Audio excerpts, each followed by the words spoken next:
The quiet dawn of Carmel, the Essenes believed that creation itself was a sacred partnership.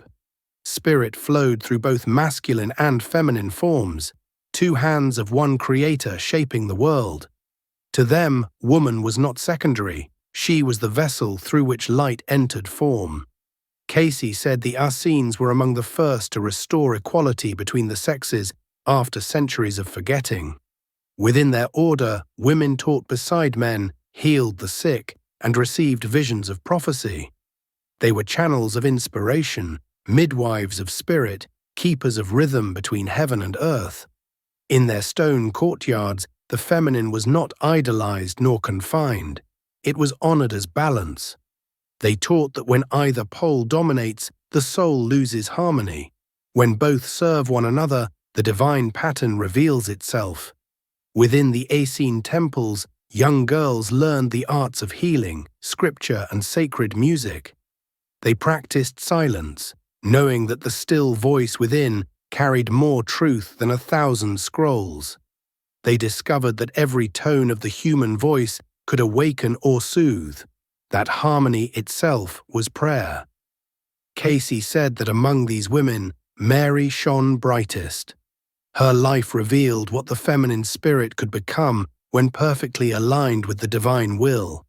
Before she was chosen, she served as a healer and teacher of prayer. When she spoke, hearts steadied. When she prayed, the air itself seemed to glow. The Essenes saw purity not as denial of life, but as harmony with it.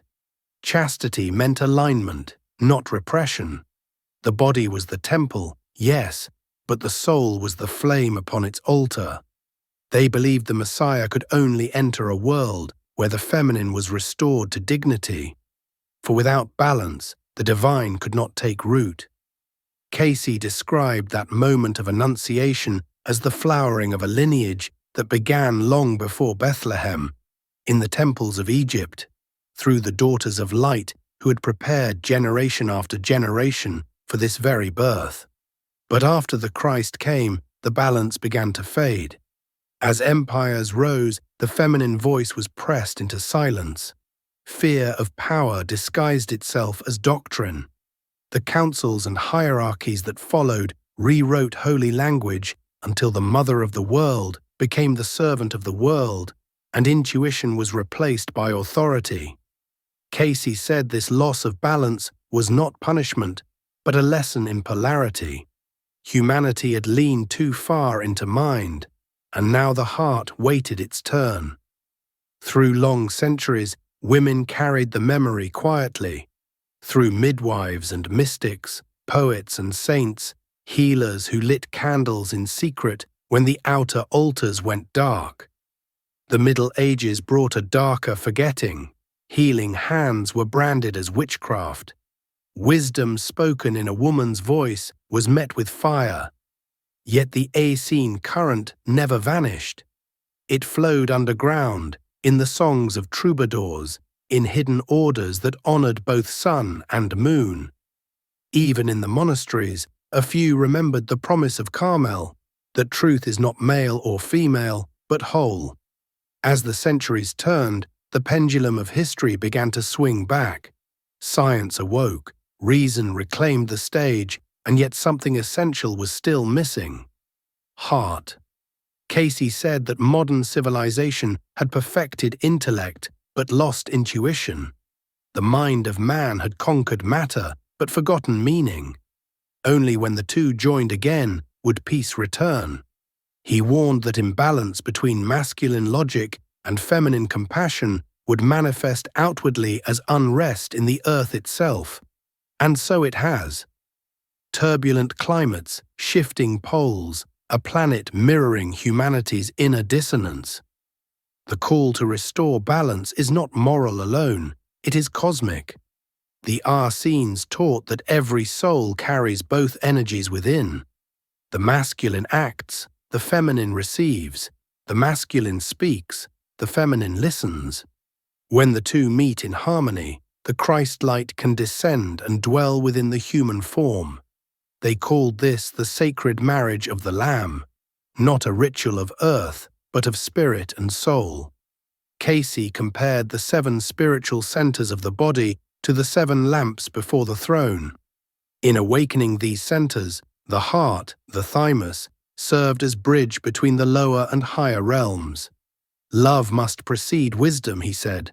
Without love, power becomes pride, and without wisdom, love becomes blind. Only balance sustains light.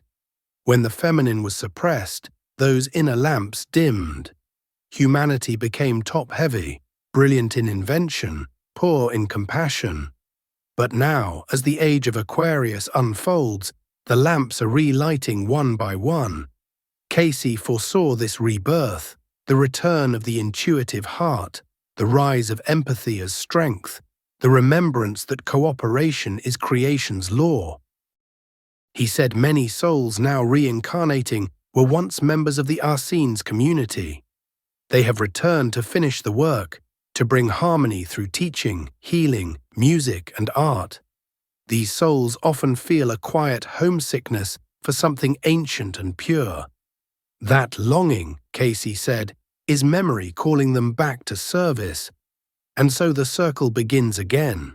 The souls that once prepared the way for the Christ now prepare the world for the Christ consciousness. No longer a single birth in one body, but a birth within humanity itself. Every act of kindness becomes a Bethlehem. Every moment of forgiveness opens another manger of light. Picture this. In meditation, you stand once more in the temple at Carmel. Torches flicker against stone. The sea wind hums beyond the doorway. Mary kneels at the altar, her voice a whisper of consent. Let it be unto me. Her words echo inside you, stirring the same eternal yes. You feel the two currents within, mind and heart, cross like threads of light. The masculine in you steadies the will, the feminine in you opens the gate. In that meeting, something begins to glow. This is the mystery the Essenes kept, the living union of heaven and earth inside the human frame. Cayce said the return of the feminine power would not mean the rule of women over men, but the rule of spirit over fear. It will appear as compassion replacing competition, as cooperation instead of control. The mother energy rises now, not as softness alone, but as the fierce strength that protects life. Look around and you can see it. In the growing care for the planet, in healing arts once dismissed, in movements for peace. These are not new ideas, they are ancient ones remembering themselves. The Essenes are speaking again through countless voices, calling the world back to balance. And so, as the earth once waited for a child, we now wait for awareness, the same light returning, not to a manger of straw, but to the human heart. The Essenes would remind us, live as though the Messiah walks beside you, and soon you will see that he already does. This is the story of the lost feminine and its return, the reunion of heaven and earth within the soul of humankind. The work they began on Mount Carmel continues each time we choose love over judgment, compassion over indifference, faith over fear. And as the old prophet whispered, when the heart is pure, the voice of God is heard again. If this message touched your spirit, stay with us for the next chapter. Jesus, the master of the two laws, love and mind. And if you haven't yet, subscribe to join our circle of seekers on the Edgar Cayce Files. Until next time, keep your inner lamp burning.